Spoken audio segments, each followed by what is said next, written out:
ખેડૂતો માટે વધુ એક માઠા સમાચાર સામે આવ્યા છે। ઓક્ટોબરમાં પણ રહી શકે છે વરસાદનું જોર।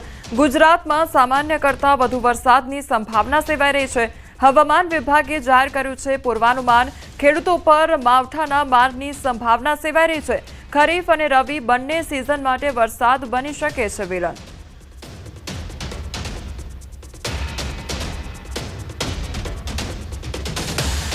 જૂનાગઢ જિલ્લામાં ફરી એકવાર મેઘરાજાએ કહેર મચાવ્યો છે। જિલ્લાના વિસાવદર, મેંદરડા, કેશોદ, માંગરોળ અને માળિયા સહિતના ગ્રામ્ય પંથકમાં છેલ્લા 3 દિવસથી મેઘરાજાએ ધમાકેદાર બેટિંગ કરી છે અને ખેડૂતોનો તૈયાર થયેલ પાક નિષ્ફળ થયો છે। તો મેંદરડા તાલુકાના ડેડિયાકાડ ગામના ખેડૂતોની મગફળીનો સોથ વળી ગયો છે।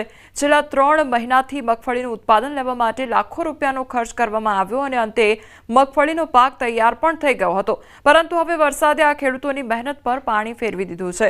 બીજી તરફ મગફળીના પાકમાંથી નીકળતો પાલો જે ઢોરને આપવામાં આવતો હોય છે તેનો પણ નાશ થયો છે। હવે ખેડૂતો સરકાર પાસે એક જ માંગ કરી રહ્યા છે કે વહેલી તકે સહાય આપવામાં આવે તો શિયાળુ પાક ખેડૂતો લઈ શકશે। જો સરકાર સહાય નહીં ચૂકવે તો ખેડૂતોને રાતા પાણી રોવાનો વારો આવશે। આજે કુદરતી એક હોનારત આવ્યું કે કુદરતી એક કોઈ કોપ આવ્યો કહેવાય કે એનામાં કોઈનું હાલે નહીં।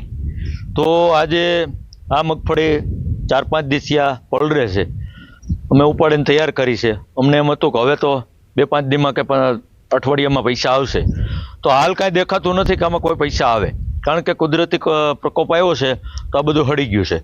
આમાં માંડવીનો ચારો પણ હળી ગયો છે, તો અમારા ઢોર પણ નભે એમ નથી। મારો કહેવાનો મતલબ એવો છે કે વીઘાનો આશરે 14,000 ખર્ચો આવે છે। તો આજે જો આ ખેડૂતો હાથમાં લેવા જાય તો વધીને 3 કે 4,000નું હાથ આવે। એ જો વરસાદ રહી જાય તો, નહીતર હજી 2-3 દી વરસે તો ઉપર મગફળી ઉગી જાય અને ડેમેજ વાળી થઈ જાય। એટલે અમારે આ બાબતથી હવે કોઈ બાબત હવે આવક રહી નથી। આ બધી અમારી મહેનત માથે ગઈ। અત્યારે 2,000-2,500 રૂપિયા ઉછીના લઈ અને આ ઉપડાવ્યું હતું, એ પણ પાછું ફેલ ગયું અને અમે હાવ હેરાન થઈ ગયા। જો ખેડૂતનું ધ્યાન ભગવાન રાખે, બાકી તો સરકાર ધ્યાન દે તો સારું છે, નકર તો ખેડૂતની હાલત બે હાલત છે।